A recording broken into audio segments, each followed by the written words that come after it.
সময় খারাপ থাকলে মনে হয় সব কিছুই খারাপ যায়।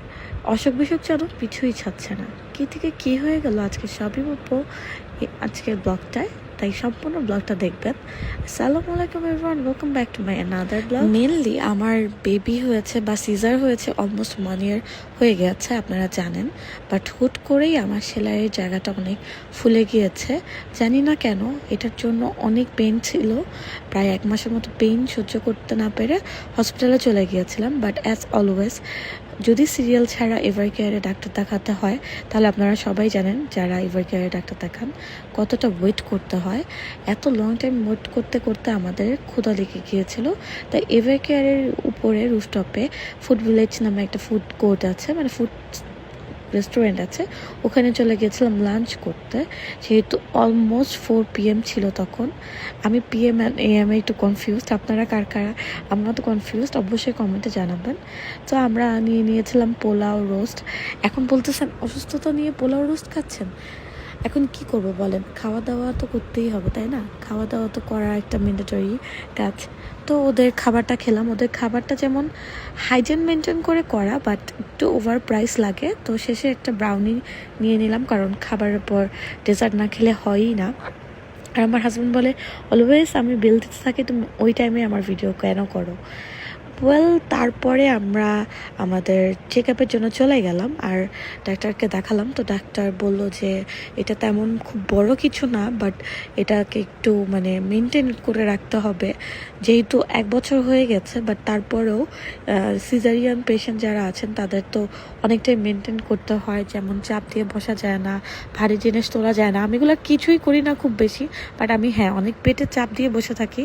এটা করা নিষেধ করে দিয়েছে যে এটা করতে পারবেন না। আর কিছু মলম টলম দিয়ে দিয়েছিল যে এগুলো দিতে হবে। তো আলহামদুলিল্লাহ এখন আমি সুস্থ আছি আপনাদের সবার দোয়ায়। বাট ওই টাইমে অনেক পেন ফিল করতাম। আর এই যে দেখেন আমি বেডে শুয়ে আছি আর আমার হাজব্যান্ড আমাকে নিয়ে মজা নিতেছে যে তোমাকে দেখে মনে হতেছে তুমি আবার প্রেগনেন্ট। মজা করতেছিল। আকাশটা দেখেন এত সুন্দর। বৃষ্টির একটা দিন, মানে এখন যেহেতু বৃষ্টির ওয়েদার, বৃষ্টি থাকে সারাদিন, তো ভালোই লাগে আবার খারাপও লাগে। কেন জানি অনেক মায়া লাগে, অনেক খারাপ লাগে, কান্না আসে। আমি জানি না আপনাদের কার কার এরকম হয়, অবশ্যই কমেন্টে জানাবেন। তো রাহা বেবিও ছিল, আম্মুর বাসা থেকে রাহাকে নিয়ে চলে আসলাম।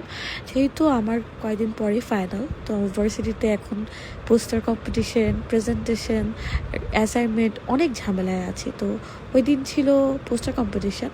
তো পোস্টার কম্পিটিশনের জন্য আমরা প্রিপারেশান নিচ্ছিলাম। যেহেতু ফাইনালের টাইমে সবারই অনেক প্রেশার থাকে, আমিও অনেক প্রেশারের উপর দিয়ে যাচ্ছি। আপনারা সবাই দোয়া করবেন যাতে ভালো করতে পারি। আর তারপরে রাহা বেবিকে নিয়ে গিয়েছিলাম একটা সুপার মলে, আপন সুপার শপ যেটা ফ্যামিলি মার্ট যেটা বসুন্ধরাতে, ওখানে যে রাহা আমরা একটু শপিং করবো। যেহেতু ভার্সিটি যদি সকালবেলা থাকে, ওই টাইমে আমি আম্মুর বাসায় থাকি, যাতে আমি ইজিলি ক্লাসটা ক্যাচ করতে পারি, কারণ আদারওয়াইজ ঘুম থেকে উঠতে ইচ্ছা করে না। আর সকালে ক্লাস তো খুবই মানে ডেঞ্জারাস যায়। বাট এই দিনই রাত্রেবেলা রাহা অনেক সিক হয়ে গিয়েছিল। যেহেতু ওয়েদারটাই ভালো না, সিজনটাই মানে এমন একটা সিজন, সবার ফ্লু হচ্ছে, তারপরে ঠান্ডা লাগছে, তারপর হচ্ছে চিকুনগুনিয়া, ডেঙ্গু, কত রকমের জিনিস হচ্ছে। তো রাহা কিন্তু এখানে যে ফিশগুলো দেখে চিনতে পারছে এগুলো ফিশ। ও অনেক খুশি ছিল যে ফিশ করতেছিল।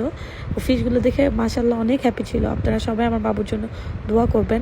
এই দেখেন ওই দিনই রাত্রেবেলা ওকে হঠাৎ করে এমার্জেন্সিতে এবার কেড়ে নিয়ে যাওয়া লাগে, কারণ ও হঠাৎ করে ঠান্ডা লেগে একদম উইক হয়ে গিয়েছিল। তারপর ওই দিন আর আমরা ওকে এমার্জেন্সিতে বেশিক্ষণ রাখতে হয়নি, আমরা ওকে বাসায় নিয়ে এসেছিলাম। তারপর দিন আবার চেক আপে গিয়েছিলাম। আর ওইখানেই বসুন্ধরার ওখানে একটা ফুড কোর্ট আছে। মানে আপনারা বলবেন যে আপনারা ভাই পারেনও, অসুস্থ তারপরেও খাওয়া দাওয়া করেন। এখন আপনি বলেন অসুস্থ হলে কি আপনারা খাওয়া দাওয়া করেন না? আমরা হয়তো বা রেস্টুরেন্টের থেকে খেয়ে আসতেছি। রেস্টুরেন্ট থেকে খেয়ে আসার রিজনটা হচ্ছে যেহেতু হসপিটালের কাছে আসে, তাই আমরা খেয়ে আসি বাইরে থেকে, ঝামেলা করার দরকার নেই এই কারণে। আর মাশাল্লাহ দেখেন আমার বাবুটা আমার হাজব্যান্ডের কুলে কীভাবে ঘুমাচ্ছে। সবাই আমার বাচ্চার জন্য দোয়া করবেন। ও অসুখ হয়ে অনেক শুকিয়ে গিয়েছে, ওর জন্য দোয়া করবেন যাতে আল্লাহ সবসময় ওকে সুস্থ রাখে। আপনারা সবসময় ওর জন্য দোয়া করবেন। আপনাদের ভালোবাসা দোয়া ওকে অনেক ভালো রাখবে ইনশাল্লাহ। তো আমরা বাসায় চলে যাচ্ছি। আমার বাবুটার একদমই ভালো লাগতেছে না, অনেক উইক ফিল হচ্ছে। আই হোপ আজকে ভিডিওটা আপনাদের ভালো লেগেছে।